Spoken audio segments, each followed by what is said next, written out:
दोस्तों, इस वक्त देश में तेजी से कोरोना फैल रहा है। लगातार आंकड़े बढ़ रहे हैं, लेकिन अच्छी खबर यह है कि सरकार ने एक के बाद एक कड़े कदम उठाए हैं। इस वीडियो में भी आप सरकार की ओर से उठाए गए इन बड़ी स्टेप्स के बारे में जानने वाले हैं। लेकिन इस बीच एक बड़ी रिपोर्ट ने देश के कान खड़े कर दिए हैं। ये रिपोर्ट सबसे बड़े बैंक SBI ने रिलीज की है।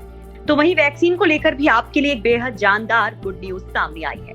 लेकिन सबसे पहले ये खबर, SBI की कोरोना पर रिपोर्ट में हुआ बड़ा खुलासा। अप्रैल में चरम पर होगी कोरोना की दूसरी लहर। देश में इस समय कोरोना के मामलों ने तेजी पकड़ ली है। ऐसे में भारतीय स्टेट बैंक की एक रिपोर्ट में कहा गया है कि भारत फरवरी से कोरोना के दैनिक नए मामलों में वृद्धि देख रहा है और दूसरी लहर को स्पष्ट रूप से दर्शाता है। रिपोर्ट में कहा गया कि 15 अप्रैल से चालू हुई दूसरी लहर करीब 100 दिनों तक जारी रह सकती है। दूसरी लहर में मामलों की संख्या 25 लाख तक जा सकती है। 28 पेज की रिपोर्ट में कहा गया है कि स्थानीयकृत लॉकडाउन या प्रतिबंध अप्रभावी हैं और कोरोना महामारी के खिलाफ लड़ाई जीतने का एकमात्र तरीका टीकाकरण की गति को बढ़ाना है। पहली लहर के दौरान दैनिक नए मामलों के वर्तमान स्तर से शिखर स्तर तक दिनों की संख्या को ध्यान में रखते हुए भारत अप्रैल की दूसरी छमाही में चरम पर पहुंच सकता है। आर्थिक संकेतकों पर ध्यान केंद्रित करते हुए SBI की रिपोर्ट में कहा गया है कि उच्च आवृत्ति संकेतक के आधार पर व्यवसाय गतिविधि सूचकांक में पिछले सप्ताह गिरावट आई है, क्योंकि कुछ राज्यों द्वारा लगाए गए लॉकडाउन या प्रतिबंधों का प्रभाव अगले महीने दिखाई दे सकता है।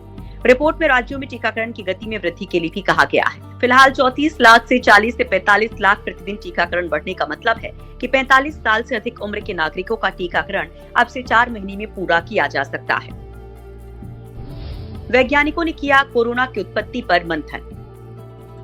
अंतर्राष्ट्रीय वैज्ञानिकों और चीन के वैज्ञानिकों की टीम कोरोना वायरस की उत्पत्ति पर अपनी संयुक्त अनुसंधान कार्य की रिपोर्ट प्रकाशित करने वाली है, जिसमें 4 सिद्धांत और एक संभावित निष्कर्ष शामिल है।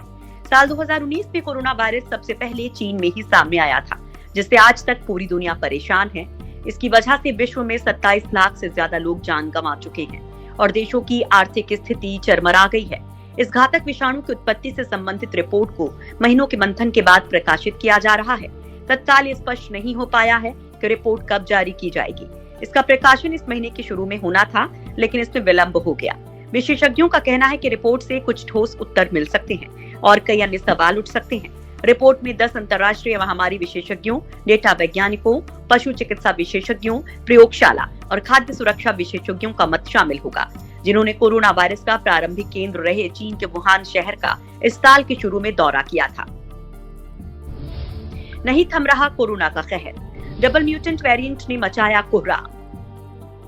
दोस्तों, दुनिया में कोरोना संक्रमितों की संख्या 12 करोड़ 47 लाख के पार पहुंच गई है। तो भारत के कई राज्यों में कोरोना के मामले फिर से तेजी से बढ़ रहे हैं और ये विश्व में तीसरे स्थान पर बना हुआ है।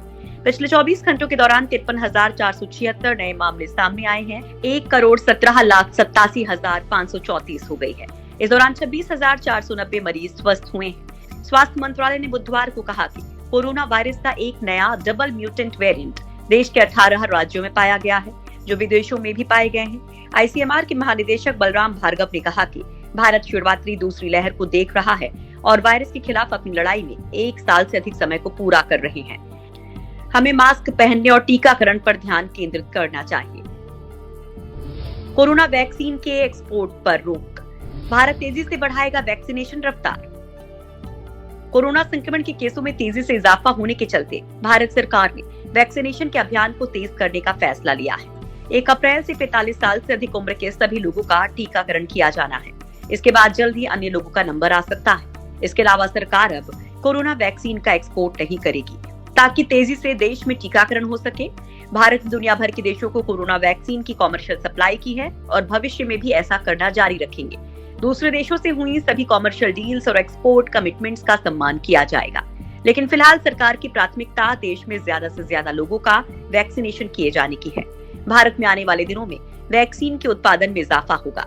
इसके अलावा कुछ और टीकों के इमरजेंसी में इस्तेमाल को मंजूरी दी जा सकती है।